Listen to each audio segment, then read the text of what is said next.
ইউটিউবে আমি কেন আসলাম এটা নিয়ে কিন্তু বেশ কয়েক মাস আগে আমি একটা ভিডিও বানিয়েছি। তো তখন যারা আমার সাবস্ক্রাইবার ছিলে তখন কিন্তু তারা সেটা দেখেছিলে, আর নতুন যারা সাবস্ক্রাইবার এখন হয়েছে তারা হয়তো অত পুরনো ভিডিও দেখোনি। যাই হোক, আমি বলে দেব। তো তার আগে একটা কথা বলি বন্ধুরা, ইউটিউবে আসা কি খুব খারাপ জিনিস না খুব বাজে জিনিস, বা আমি কোনো বাজে জিনিস তোমাদেরকে দেখাচ্ছি বা অনেক কিছু মানে তোমরা যেটা দেখে মানে খারাপ প্রভাব তোমাদের মধ্যে পড়ছে। এদিকে ব্রোকলি, গাজর, বিনস আর এই দেখো আটা মেখে নিয়েছি ব্রেকফাস্টের জন্য, তো সেটাই কিন্তু এখন আমি বানাবো। আর বন্ধুরা, ইউটিউব থেকে আমরা কিন্তু অনেক কিছু শিখতে পারি, আবার খারাপ কিছু শিখে, এটা একদম 100% কথা। কিন্তু আমি তো তেমন কিচ্ছু তোমাদেরকে দেখাই না। কেন বলছি, একজন আমাকে কমেন্টস করেছো, আমার ভীষণ মানে খারাপ লাগে যে জানি না সে কিভাবে এই কথাগুলো আমাকে বলেছে, নেগেটিভ বা পজিটিভ, তোমরাই আমাকে একবার বলো, বা তোমরা অনেকে খেয়াল করেছো কিনা এই কমেন্টসটা। আসলে সে যে আমাকে বলেছে খুব খারাপ কিছু বলেনি, কিন্তু কি বলো তো, এই সাধারণ কথাটা অন্যরকমভাবে আমার নিজের লোকরাও কিন্তু বলে, এবং বন্ধু বান্ধব থেকে আত্মীয় স্বজন অনেকেই এই খারাপ দৃষ্টিতে দেখে জিনিসটাকে।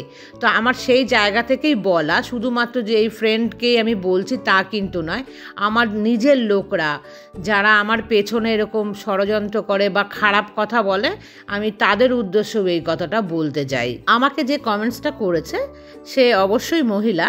সে বলেছে যে এত বড় বাড়ি, মানে এত সুন্দর সংসার, তারপরেও কেন তোমরা ভিডিও বানাও আমাকে বলো তো, মানে ভিডিও বানাই কেন, সেটাই হচ্ছে তার বক্তব্য। আমার বড় বাড়ি আছে মানে আমি ভিডিও বানাতে পারবো না।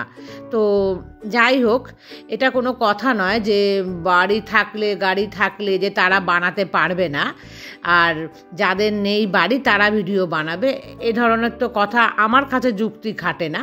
কারণ আমার ভালো লাগে আমি করি, আর যদি খারাপ কিছু করি তাহলে সেখানে কোশ্চেনটা তুললে ঠিক আছে যে হ্যাঁ কেন এই ধরনের ভিডিও তোমরা বানাচ্ছ।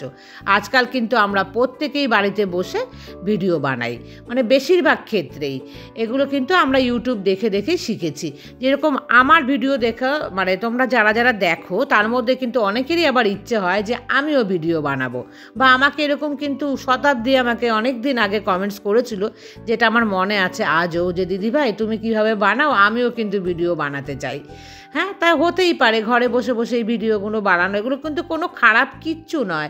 আর তোমরা জানোই, যারা বিচক্ষণ মানুষ বা আমার বন্ধুরা, তোমরা কিন্তু এগুলো তো জানো ভালোভাবে, যেটা কোনো খারাপ কিছু না। খারাপ কিছু হলে তোমরা বোকা নাও যে বসে বসে খারাপ জিনিসগুলোকে দেখবে, কারণ আমাদের যা এজ এসছে এখানে কিন্তু এসে আমরা যে খারাপ জিনিসগুলো শিখবো তা কিন্তু নয় একদমই। আর সেই খারাপ জিনিস শেখার মানুষই হচ্ছে আলাদা। আর এরকম আমার নিজের মানে কাছের লোকও আছে জানো তো, আত্মীয় স্বজন থেকে বন্ধু বান্ধব, যে এত তোমাদের পয়সার মানে প্রয়োজন পড়ে গেছে যে তোমাদেরকে ইউটিউবে আসতে হয়েছে, তোমাদেরকে ভিডিও বানাতে হচ্ছে, এবং বা এরকমও বলছে তোমরা পারবে আমরা পারবো না গো এরকম ভিডিও করে সব সময় সব কিছু দেখাতে, লোককে সব কিছু দেখানো, এটা তো সবাই পারে না, আমরা পারবো না গো, এইভাবে বলে না আমাকে কিন্তু ছোট করছে জানো তো। মনে হচ্ছে যেন আমি খুব মানে গুরুতর একটা অপরাধ কিছু করে ফেলছি, বা বন্ধু সার্কেল থেকে এমন বলছে যে তোমার ভিডিও তো আমি অত দেখার সময় পাই না গো। আমি কিন্তু জানো তো কাউকে, এই যে আমি চ্যানেল বানিয়েছি আমার বন্ধু বান্ধব 2-1 জনাকে আমি শুধুমাত্র বলেছিলাম, তাছাড়া আত্মীয় স্বজন থেকে কাউকে কিন্তু আমি একদম বলিনি, কারণ আমি জানতাম আমাদের এই সমাজটা কিন্তু ভীষণই খারাপ। তো 2-1 জনাকে যাই বলেছিলাম, আস্তে আস্তে 1 জনা থেকে 2-1 জনা থেকে আরও কয়েকজনা জেনে গেছে, কারণ হয়ে গেছে বেশ 7-8 মাস আমি এই চ্যানেলটা খুলেছি। সে কারণে কি বলতো, তারা কিন্তু আমাকে নজরে রাখে একদম, এটা আমি 100% জানি। সবসময় ব্লগ না দেখলেও তারা কিন্তু মাঝে মাঝে দেখবে, আর দেখে কিন্তু তারা বলবে না দেখি না তোমার চ্যানেল দেখার আমরা সময় পাই না। আমি তাদের উদ্দেশ্যে বলছি, যারা আমার চ্যানেল দেখতে সময় পাও না তারা দেখো না আমার চ্যানেল, আমার তাতে কোনো আপত্তি নেই। আমার সাবস্ক্রাইবার বাড়েনি, খুব ধীরে সাবস্ক্রাইবার বাড়ছে, বাড়ুক, তাতে আমার কোনো আপত্তি নেই। তাতে যদি আমার আরও একটা বছরও লেগে যায় আমার চ্যানেলকে গ্রো করতে, তাতেও আমি রাজি আছি। তবু আমি জানো তো আমার নিজের লোকদের আমি কারো কাছে একটু রিকোয়েস্ট করি না বা করবও না। আমি শুধুমাত্র আমি যে সমস্ত বন্ধু পেয়েছি তোমাদেরকে বা যাদেরকে আমি পাচ্ছি আমি তাদেরকে নিয়েই থাকতে চাই। তাতে আমার চ্যানেলের সাকসেস যদি লেটে হয় তো লেটেই হবে, তাতে আমার কোনো সমস্যা নেই। তবুও আমি কাউকে হাতে পায়ে ধরে আমার চ্যানেল সাবস্ক্রাইব করো এটা কিন্তু আমি কোনো আপনজন বা বন্ধু বান্ধব কাউকে বলছি না, কারণ আমি জানি সেখানে বলা থেকে না বলাটাই শ্রেয়। আর তার চাইতে বেশি তোমাদের যদি আমি রিকোয়েস্ট করি, তোমাদের যদি আমি বলি, আমি জানি তোমরা আমার কথা শুনবে বা তোমরা আমাকে বুঝবে ব্যাপারটা। ও তারা আবার এরকমও বলেছে যে এতদিন তো হয়ে গেল, কোথায় কিছুই তো হলো না, চ্যানেলে দেখতে পেলাম না তো, এখনও তো 1000 সাবস্ক্রাইবার হয়নি। তো এইভাবে না আমাকে বলছে। দেখো আমি জানি না, আমার কপালে যতটুখানি লিখেছে উপরওয়ালা ততটুখানি কিন্তু আমার কপালে হবে, এটা আমার হাতে নেই, এটা কিন্তু একদম ওপরওয়ালার হাতে আর তোমাদের হাতে। তো সেখানে কিন্তু আমি জোর করে কোনো কিছু দিয়ে কিন্তু জিনিসটাকে বাড়াতে পারবো না। তো ধীরে ধীরেই এগোই, তাতে কোনো আপত্তি কিন্তু আমার নেই। কি জানো তো, এরা মন মানসিকতাটাকে না মানে খারাপ করে দেয়, মনটাকে দুর্বল করে দেয়, ভাবায় যে হ্যাঁ সত্যি তো আমি কিছু করতে পারিনি, আমি কিছু করতে পারছি না, তো এইভাবে যাতে আমি পিছিয়ে যাই। জানি না এদের মন মানসিকতা কেন এরকমভাবে এরা নেয়, কোনো কিছুকে অ্যাপ্রিসিয়েট কেন করতে পারে না। যেমন তোমরা আমাকে অ্যাপ্রিসিয়েট করো না বন্ধুরা, আমি কিন্তু ভীষণ ভীষণ খুশি হই তোমাদের কমেন্টসে। আর আমার যে কটা বন্ধু তোমরা হয়েছে প্রত্যেকে এত পজিটিভ, যে এত পজিটিভলি আমাকে তোমরা বলো না, বিশ্বাস করো আমার এত ভালো লাগে। আমার তখন মনে হয় না আমি কারোর সাথে মিশি কথা বলি, এই যে সারাদিন একা একা থাকি না, অনেক অনেক শান্তি পাই। সারাদিন ভিডিও করি আর তোমাদের কথা ভাবি, এটা নিয়েই কিন্তু আমি থাকি। আমাকে কদিন আগে রিয়া বলেছিল যে আশেপাশে কোনো বন্ধু বান্ধব থাকলে তার সাথে তোমরা মানে তুমি সময়টা কাটিও, তাহলে দিদি তোমার ভালো লাগবে। না ভালো লাগে না গো, সবাই নেগেটিভভাবে নেয়, তো সে কারণে একদমই মানে একদম স্টপ হয়ে গেছি আমি, জানো তো। আর তোমাদের ভেঙে বললাম না পুরোটা, মানে ভালো লাগে না, মনে হয় যেন ওই একাই থাকবো। একা থাকলে আমার দোষ গুণ যা থাকবে সমস্তটাই কিন্তু আমার ভেতরে, আর অন্যের সামনে গেলে না সমস্ত দোষগুলোই তারা যেন দেখতে পায়, গুণগুলো তাদের কিছুই চোখে পড়ে না। তো এই জন্যই একাই থাকি বন্ধুরা নিজে নিজে। আর তোমাদেরকে নিয়ে এখন আছি, ভীষণ ভালো আছি, বিশ্বাস করো।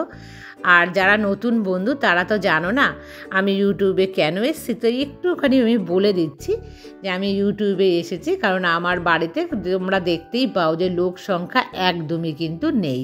তো আমি একা একা কি করে থাকবো বন্ধুরা, আমার বাড়ি ঘর আছে, আমার খাওয়া দাওয়ার অভাব নেই, তাতে কি হয় বন্ধুরা, শূন্যতা কখনো কিন্তু পূরণ হয় না। একা একা থাকা অনেক কঠিন তোমরা জানো, আমার মায়ের পক্ষেও আমার কাছে এসে থাকাটা সম্ভব না, বা আমার পক্ষে আমার মায়ের কাছে গিয়ে থাকাটা সম্ভব নয়, এটা কোনো সলিউশন নয়। তো সেই কারণে কি বলো তো, আমাকে একা থাকতেই হবে, আর একা থাকাটা একটু মুশকিল। সেই কারণে কিন্তু আমার মেয়ে যখন 10 ক্লাস দেওয়ার পর থেকেই আমাকে অল্প অল্প করে শেখানো শুরু করে দিয়েছিল যে মাম্মাম তুমি ইউটিউব করবে, তুমি একা একা থাকবে, একা একা তো থাকতেই হবে।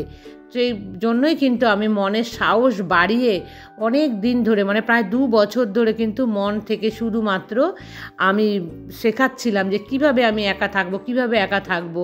তো এই রাস্তাটাই কিন্তু অবলম্বন করেছিলাম যে লাস্টে ঘরেও আমার থাকা হবে, বাড়ি ঘরও দেখা হবে, আর তার উপরে আমি এমন কিছু করলাম যাতে আমার একাকিত্বটা দূর হয়ে যায়। তো এটাই কিন্তু আমার আসল কারণ এই ইউটিউবে আসা।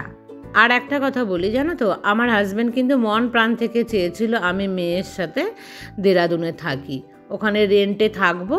তো মেয়ের সঙ্গে 4 বছর থাকলে মেয়েরও কোনো রকম অভাব হবে না, আর আমিও মেয়ের সাথে থাকলাম, একা একা আমাকে থাকতে হলো না। কিন্তু জানো তো বন্ধুরা, আমি না কিছুতেই এটা মেনে নিতে পারিনি। আমি জানি মেয়ে ছেড়ে থাকতে আমার ভীষণ কষ্ট হবে, কিন্তু কষ্ট হয়ও। কিন্তু এই যে বাড়িটা, এই বাড়িটা না অনেক কষ্ট করে আমার হাজব্যান্ড অনেক ভালোবেসে এই বাড়িটা বানিয়েছিলাম। এই 4 বছর ধরো যদি আমি না থাকি এই বাড়িটার কি অবস্থা হবে। আর আমি না ওই পরিবেশে গিয়ে থাকতে পারবো না ওখানকার। মেয়ে তো বাধ্য, তাই মেয়ে ওখানে কিন্তু থাকতে মেয়েকে হবেই। আর আমি অনেক মন থেকে জিজ্ঞাসা করেছি যে আমি ওখানে গিয়ে থাকতে পারবো কি না।